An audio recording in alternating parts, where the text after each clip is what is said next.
Mes amis, jamais la France n'aura été confrontée à une telle enfilade de provocations et de déni de démocratie.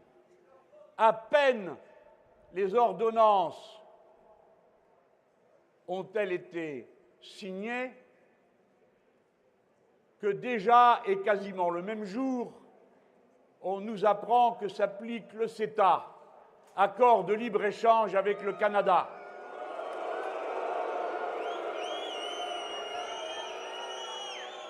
Le CETA, ce n'est pas seulement ce qu'on vous en a déjà dit, c'est-à-dire l'abaissement des normes environnementales, l'abaissement des normes sociales, l'apparition dans vos assiettes de saumon OGM à goût de fraise, et je ne sais quelle autre invention de cette sorte, mais surtout le CETA, l'accord de libre-échange.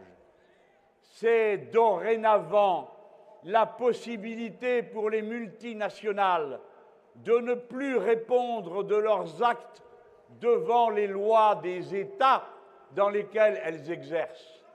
Dorénavant, avec l'institution des tribunaux d'arbitrage, il existera une loi particulière pour les entreprises multinationales.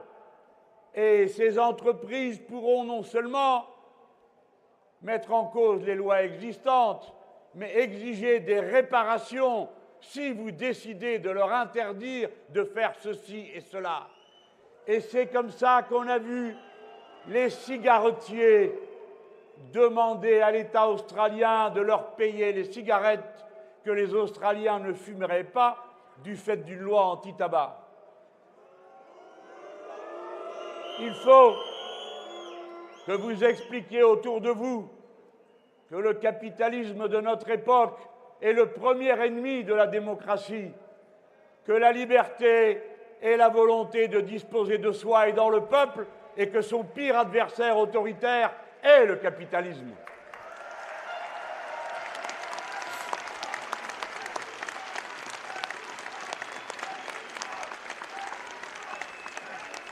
Voyez-vous, cette enfilade de faits doit vous permettre de comprendre ce qui est en train de se passer. Ce n'est pas seulement une question qui nous concerne, nous. À cette heure, de toute l'Europe, on nous regarde. Les gens veulent savoir s'il existe, dans cette France qui a toujours été le cratère du volcan, une capacité de résistance qui leur donne du courage et de l'espérance. Le peuple grec nous regarde, le peuple espagnol nous regarde, et ainsi de suite. Mais depuis maintenant plus de 11 ans, avec cette tentative de constitutionnaliser les règles du libéralisme, qu'il était question de nous faire passer de force et qui nous ont été imposées en 2005. Toute l'Europe a craqué. Et d'abord, les salariés allemands, la classe ouvrière la mieux organisée, la plus nombreuse et la plus disciplinée de toute l'Europe, trahie par les Schröder et les autres sociaux-démocrates, qui ont aboli les droits qui faisaient la fierté de ce pays, si bien qu'aujourd'hui, on trouve en Allemagne 12 millions de pauvres, des millions d'enfants pauvres, des gens qui sont au travail pour à peine quelques heures dans une semaine et des pays de misère. Voilà ce qu'est le modèle qui nous a été proposé. Et alors tous ces gens regardent et disent « mais les Français, eux, ils ne cèdent jamais ». C'est vrai, on essaye.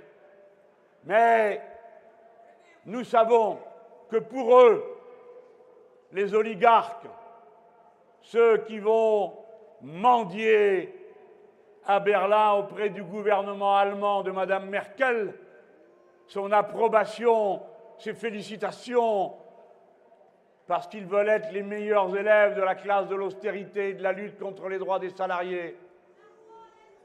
Pour cela, ce qui est en train de se tramer, c'est la bataille de France. Oui, ils ont commencé contre le peuple français une offensive générale qui touche à toutes ses conquêtes sociales, son école, sa santé, son logement, ses retraites et le droit lui-même. Voilà l'offensive qui est lancée contre nous. Et c'est à cette offensive que notre rassemblement aujourd'hui est la première réplique de masse.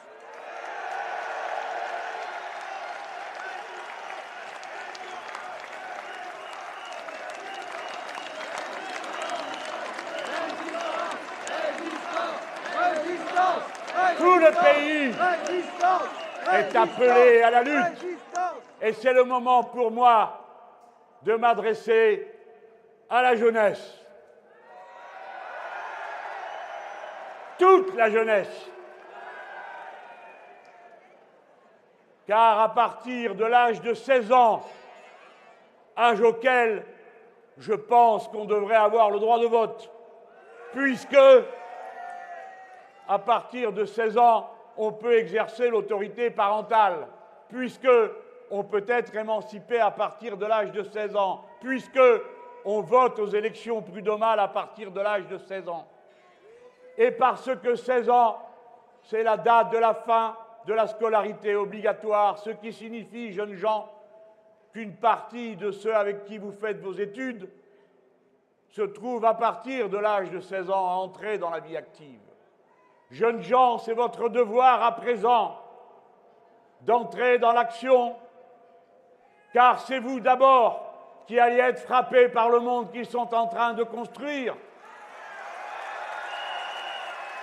C'est vous qui, en arrivant sur le marché du travail, trouverez les contrats précaires, les CDI de chantier et ces autres inventions terrifiantes qui brisent les vies. C'est vous, jeunes gens, qui, lorsque vous serez en apprentissage ou dans votre premier emploi, aurez ces abominables bails précaires qu'a inventé M. Macron et les autres oligarques qui n'ont jamais eu de problème de logement pour leurs enfants. Vous avez compris le bail précaire? Non, vous n'avez pas encore complètement compris. Ça veut dire que quand vous viendrez pour avoir une location, on vous demandera votre contrat de travail ou d'apprentissage. Et vous aurez droit à un bail pour être dans ce logement tant que dure l'apprentissage ou le contrat de travail à durée déterminée. Et le jour où il s'arrête, vous perdez votre boulot et votre appartement. Voilà ce que ces gens ont inventé. Jeunes gens, dans les lycées, dans les facultés, dans les centres d'apprentissage, mettez-vous en mouvement, mettez-vous en mouvement, mettez-vous en mouvement.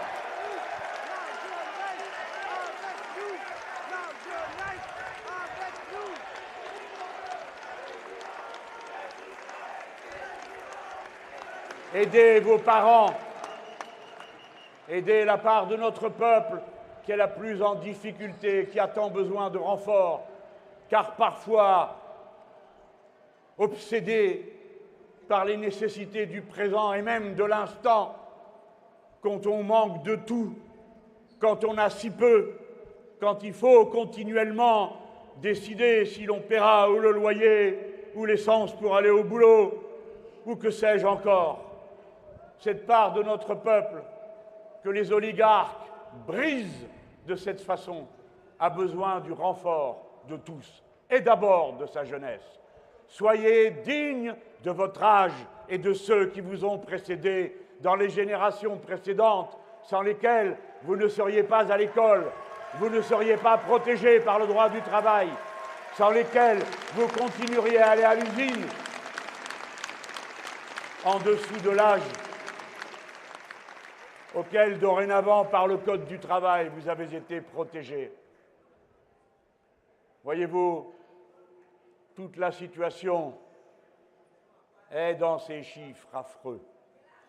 Comment ces gens peuvent-ils imaginer autrement que pour provoquer de nous insulter pareillement. Mais ils le font parce qu'ils donnent un signal de ralliement à leur classe.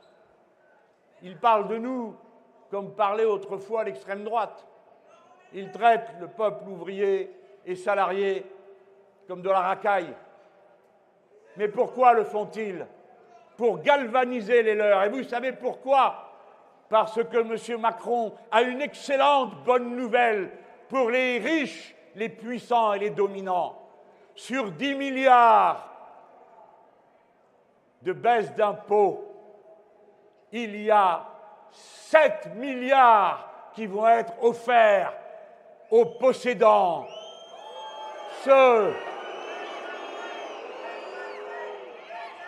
Ceux dont les revenus des actions sont retirés de leurs revenus et sont imposés d'une manière forfaitaire. Il y en a pour des milliards. Ceux dont on va retirer de l'impôt sur la fortune toutes les actions qu'ils possèdent, qui ne seront pas prises en compte comme de la fortune. Voilà, mesdames et messieurs, quand vous vous demandez pourquoi les 9 milliardaires qui possèdent 90% des médias de ce pays me flétrissent comme ils le font, m'insultent comme ils le font et vous insultent, c'est parce qu'ils travaillent pour leur portefeuille.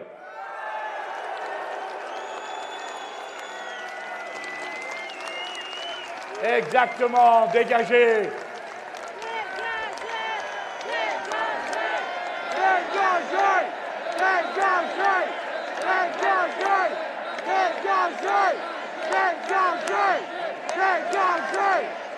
Bien arrêtera le dégagisme s'ils n'ont pas compris la leçon terrible de l'abstention de masse et du résultat des dernières élections, c'est qu'ils n'ont rien compris. S'ils croient que le peuple lui a donné les pleins pouvoirs, ils se trompent lourdement, ce n'est pas vrai. Un gouvernement populaire, honnête, républicain, en arrivant aux affaires, que ferait-il avant toute chose? Il s'occuperait des enfants sans toit, il s'occuperait des pauvres, il s'occuperait des 2,5 millions d'illettrés qui sont des gens pleins d'intelligence et de cœur, mais que l'illettrisme paralyse dans leur créativité quotidienne. Il se précipiterait pour aller donner à l'hôpital public la possibilité de s'occuper de chacun avec soin, sans martyriser les personnels hospitaliers. Voilà ce que ferait un gouvernement populaire, honnête. Il ne donnerait pas 10 milliards à ceux qui ont déjà tout. Vous le savez, vous autres, ce pays est devenu le record d'Europe des millionnaires. Et ces gens se partagent plus d'argent entre eux chaque fois qu'on leur fait des dégrèvements d'impôts. Ils ne les remettent pas dans la production, ils se les partagent en dividendes entre eux. Si bien qu'au lieu d'investir, ils accumulent dans la bulle. Nous autres tous, nous avons un immense défi à relever. Regardez ce qui est arrivé à Saint-Martin. Vous avez compris? Le changement climatique est commencé. Nous autres, les êtres humains, nous devons maintenant tout changer pour arrêter la catastrophe qui s'avance. Et ce que nous devons changer est social. Car voyez-vous, si le cyclone a tant détruit à Saint-Martin, c'est parce qu'avant lui était passé un cyclone social.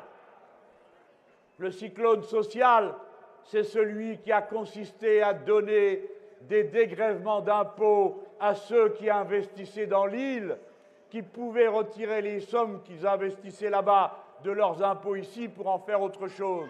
Tant et si bien que le prix de la terre a augmenté d'une manière incroyable et que plus personne n'arrive à se loger parmi les pauvres et braves gens qui sont là-bas et qui ont dû construire des cabanes en tôle et en bois. Tant et si bien que quand l'ouragan passe, bien sûr, il passe sur tout le monde, le riche comme le pauvre, mais celui qui est d'abord détruit, c'est le pauvre. Par conséquent, il n'existe aucune autre manière de faire face aux grands défis du changement climatique et à nos tâches en tant qu'êtres humains d'en finir avec un mode de production, d'échange et de consommation aberrant que de nous serrer les coudes. L'humanité tout entière est placée devant ce défi. Alors, est-ce que c'est chacun pour soi ou est-ce que c'est tous ensemble? Voici le peuple qui vous répond. Tous ensemble, tous ensemble, tous ensemble, tous ensemble, tous ensemble. Oui, tous ensemble. Tous ensemble, tous ensemble. Voilà. Je vous ai dit tout ce que j'avais à dire pour cet instant. Oui, maintenant, ne lâchez rien. La bataille ne fait que commencer. Grâce à vous, on a vu cette déferlante du peuple. Grâce à vous, le courage se répand. Grâce à vous, la résignation recule, la peur, la consternation. Allez les gens, allez au bout du mouvement social, au bout de la rue. Souvent, il y a les élections.